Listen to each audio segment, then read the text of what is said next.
It is always a great privilege to listen to Bonnie. Bonnie is the manager from Kal'ang Indigenous Respite Centre. She is one of the most enthusiastic and bubbly, and just her conviction is so strong. So I'm hopefully not talking her up too much, but it is great to have Bonnie with us again today. And I've asked Bonnie just to share a few words, or as many as she wants, about what is reconciliation on this day of Reconciliation Sunday. What does it mean? What does it look like?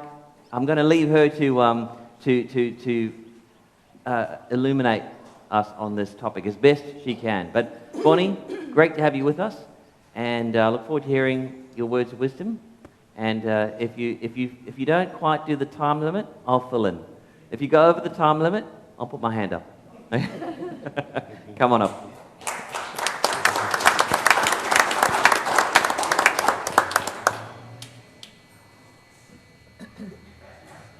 I don't write speeches, so sorry, this is just going to come out of my heart and mind on how I speak today. So firstly, I'd like to acknowledge past, present and emerging elders. And today is, well, you've got a full house here, Father Greg. This is the largest group that I've seen since I've visited.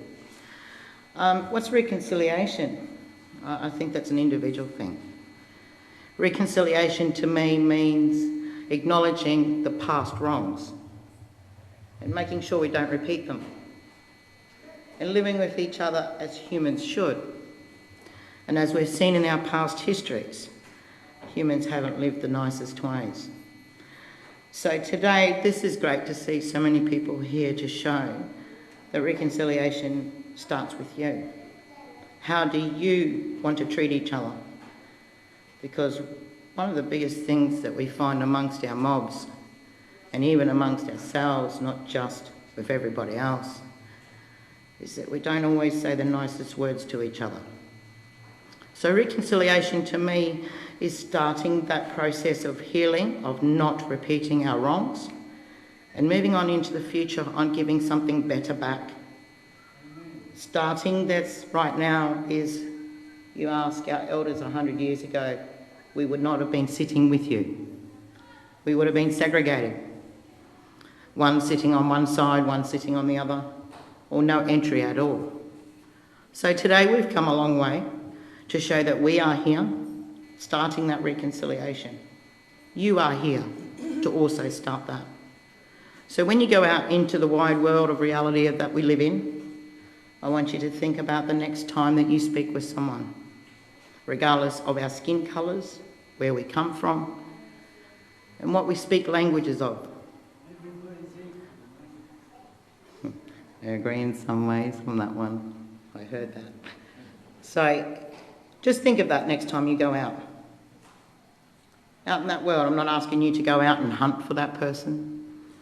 I'm not asking you to go and say, hey, treat me special because of what's happened. I'm asking you to treat me as one as the same. We are the same. And it's just the way we talk to each other, the way we treat each other, that makes you the better person. So all I ask is in reconciliation, is that we start treating each other like real people. And that we are no different to each other, except in the languages that we speak, the food that we eat, and the way that our lives are. Yes, we are all different, and that's what makes us special. So thank you again. I also like to make a little note that we had a visitor come to Kal'ang recently, and that person was a representative of your parish, Father Greg. And I'd like to thank you on behalf of Kal'ang and our elders of a little gift that was given to us. I say a big gift. But it was something that we needed in our complex. We needed another big TV. Now, Kal'ang, I'm one of the managers there that doesn't like to ask for money. I'd like you to turn up. I'd like you to give back to us as we give to you. So a big thank you for having that TV in there, because not only does it give some elders some entertainment, but it helps us reconnect our communities through conferences, functions and events. And we can see that live no matter where we are around the world. So again, thank you to the parish for inviting us here again and supporting Kal'ang and its elders. Thank you.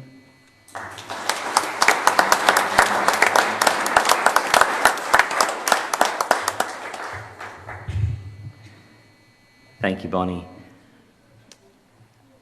We have a photo later in the notices that Julie took of the TV, and I'll mention on behalf of the parish when we get there as well. But it was a joy, an absolute privilege to be able to go to Kal'ang, and as a parish we have committed, Parish Council about 3 or 4 years ago committed to a local mission connecting in authentic, genuine ways with the Indigenous community as best as we can, and Kal'ang has been an absolute joy and a privilege. So we have a couple of parishioners who regularly attend there and who will go along and participate. Julie, I believe, is now on the board, and so it was just a God moment to be able to go, be present, and say, how can we help? And Bonnie mentioned that the TV would assist. So. As she said, reconciliation, it begins with each of us. It begins within here, how we approach anybody. And reconciliation is not just between Western culture and Indigenous. It could be between the person you're sitting next to, or maybe between the person that you're no longer sitting next to. So on this, we deliberately chose to have reconciliation this Sunday because last Sunday was a long weekend. And we wanted to have the parish barbecue, and we were, I suppose, mindful that people might have been away last weekend. So we moved it to this weekend because it's about fellowship. It's about drawing us together. The best way to be reconciled is to be together, to be in the same space. And we did see what a beautiful connection being in Trinity Sunday when we think, well, what is our understanding of our God? And what I preached this morning is, we talk about the triune God, Father, Son, Holy Spirit. But ultimately, God is the utterly other.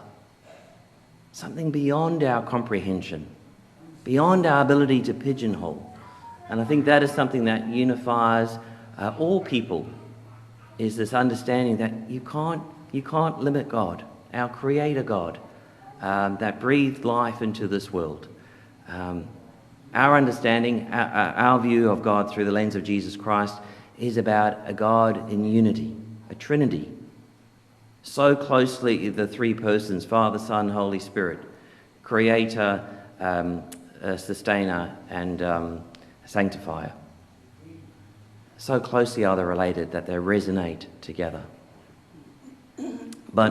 So I'm going off script because I'm just following in Bonnie's example.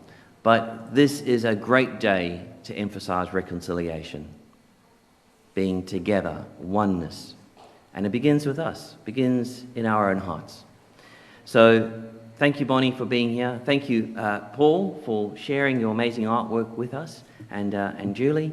And in the notices, I might explore other ways, as Lauren even said in her kids' message, about, action, doing.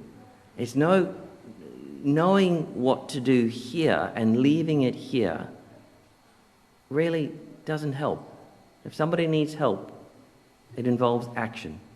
If there is healing and restoration and reconciliation to be had, it requires action. And that begins with us. So we'll look at some other ways that we as a congregation, a community, can connect further. And there were a couple of good suggestions that Bonnie gave to me earlier in the month. But thank you for being here. Thank you for celebrating with us. May today's theme, message, celebration of Trinity Sunday resonate with Reconciliation Sunday. And I'll leave you with this one quote that I heard earlier. I read earlier in the week. And in the church, we require unity, not uniformity. Unity, not uniformity. We don't all have to look and dress and speak and pray and love and smell the same. We can be different, but we need to be united in love. The church, to prosper and grow and thrive, it's about unity, not uniformity. I'll leave you with that thought as we now go into a time of our creed and our praise.